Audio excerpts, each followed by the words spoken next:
प्रश्न संख्या 41 Shri apple Naidu कलिसेटी। Question 41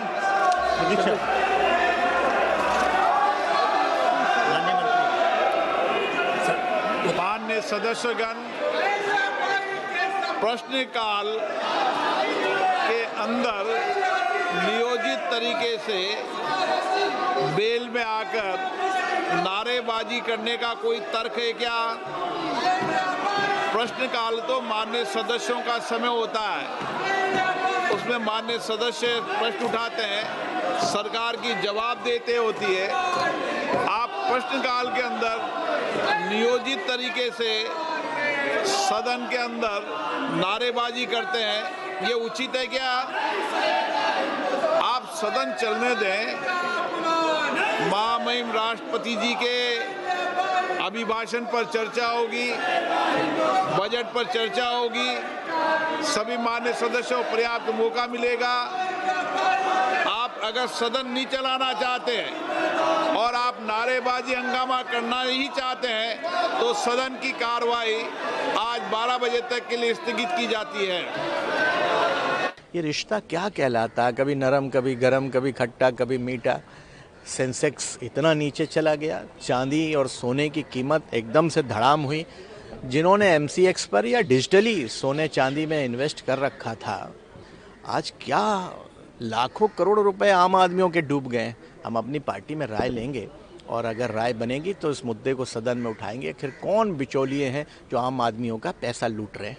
निश्चित रूप से उन व्यापारियों के लिए राहत का विषय है जो कर्ज लेके व्यापार कर रहे थे और इस टैरिफ की वजह से बर्बाद हो गए, EMI तक नहीं दे पाए। लेकिन सरकार को भी अपनी जिम्मेदारी लेनी पड़ेगी कि उनकी विचलित विदेश नीति, उछल कूद करने की प्रवृत्ति, सेल्फ प्रोपेगेंडा के चक्कर में बहुत सारे देशों के साथ संबंध खराब हो गए, जिसका खामियाजा देश को भुगतना पड़ रहा है।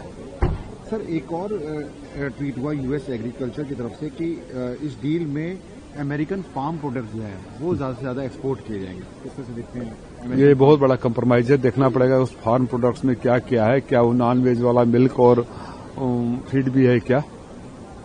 एंड नरेंद्र मोदी जी की तरफ से एक ट्वीट हुआ है आज, उन्होंने कहा कि आत्मविश्वास वह शक्ति है जिसके बल पर सब कुछ संभव है।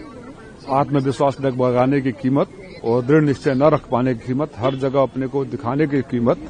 मैं एक उदाहरण दे रहा हूं, जब पाकिस्तान के 2 टुकड़े हो रहे थे, बांग्लादेश बन रहा था, तो रसिया हमारे साथ खड़ा था, चट्टान की तरह खड़ा था, अमेरिका के खिलाफ खड़ा था। जब रसिया और यूक्रेन में लड़ाई हुई तो आप यूक्रेन पहुंच गए, रसिया नाराज, और रसिया से तेल ले रहे हैं तो पूरा यूरोप नाराज। ये कौन सी विदेश नीति है? ये कौन सी आत्मविश्वास है? आपको अस्थायी विदेश नीति सरकार बदलने से नीतियां नहीं बदला करती, जो दशकों तक बनी हुई है। ये खामियाजा देश भुगत रहा है आज।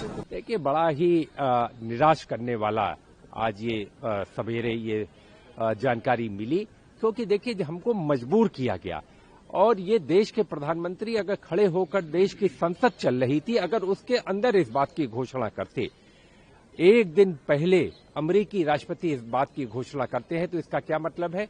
वो पहले ही तय कर रखे हैं कि अगर वेनेजुएला से आप खरीदेंगे तेल तभी जो है हम टैरिफ कम करेंगे। तो भारत के हितों के साथ समझौता हुआ है और कहीं न कहीं देश के प्रधानमंत्री, देश की बीजेपी की सरकार, पूरी सरकार ने इसको झुकाने का काम किया। मैं तो कहूंगा कि पूरे देश के सामने आज ये है कि इस समझौते के हमारी कितनी बड़ी कीमत चुकानी पड़ी। हमारे जो दशकों पुराने रिश्ते रशिया के साथ थे, उस रिश्ते को तोड़ करके आज हम कहीं और जा रहे हैं। हमको तो ये देखना चाहिए था, अगर तेल वेनेजुएला में सस्ता होता, ईरान में सस्ता होता, रशिया में सस्ता होता या कहीं और सस्ता होता, तो हमको ये खुली छूट होनी चाहिए। हम किसी के गुलाम नहीं है, किसी के अधीन नहीं है। ये भारत ऐसा देश नहीं है जो किसी के कहने पर चले। लेकिन आज अमेरिकी राष्ट्रपति जब चाहते हैं युद्ध विराम कर देते हैं, अमेरिकी राष्ट्रपति जब चाहते हैं वेनेजुएला का तेल खरीदवा लेते हैं, तो ये भारत की विदेश नीति को गिरवी रखने का काम आज भारत की सरकार ने किया है। सर, पीएम मोदी की तरफ से एक ट्वीट भी हुआ है जिसमें उन्होंने कहा है कि आत्मविश्वास वह शक्ति है जिसके बल पर सब कुछ संभव है। पता नहीं किस आत्मविश्वास की बात कर रहे हैं। देश के संसद के अंदर अगर खड़े होकर अगर जवाब देते तो मैं समझता कि आत्मविश्वास है। अब वो आत्मविश्वास कहाँ गया जिसकी चर्चा नरवाने जी ने अपनी किताब में, जिसको छपने नहीं दिया जा रहा है और जिसके कुछ अंश एक मैगजीन ने प्रकाशित किए हैं।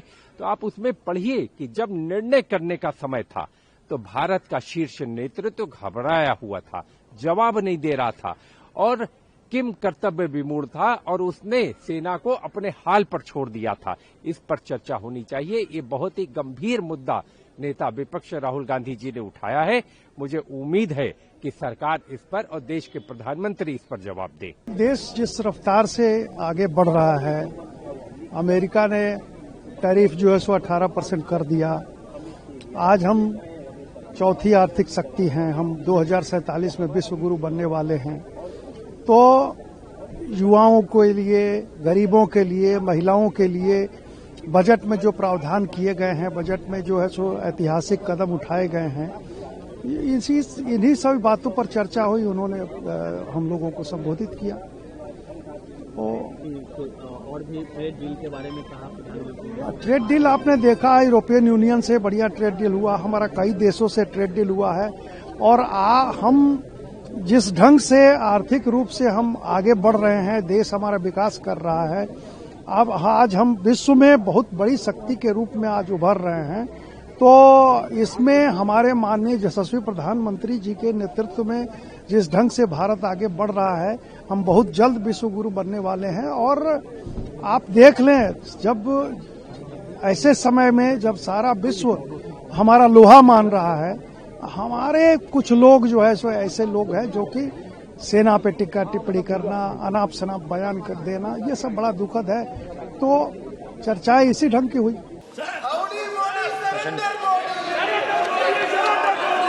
प्रश्न संख्या 41 श्री अप्पल नायडू कलिसेटी। क्वेश्चन 41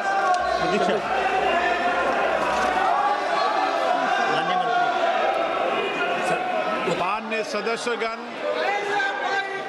प्रश्नकाल के अंदर नियोजित तरीके से बेल में आकर नारेबाजी करने का कोई तर्क है क्या?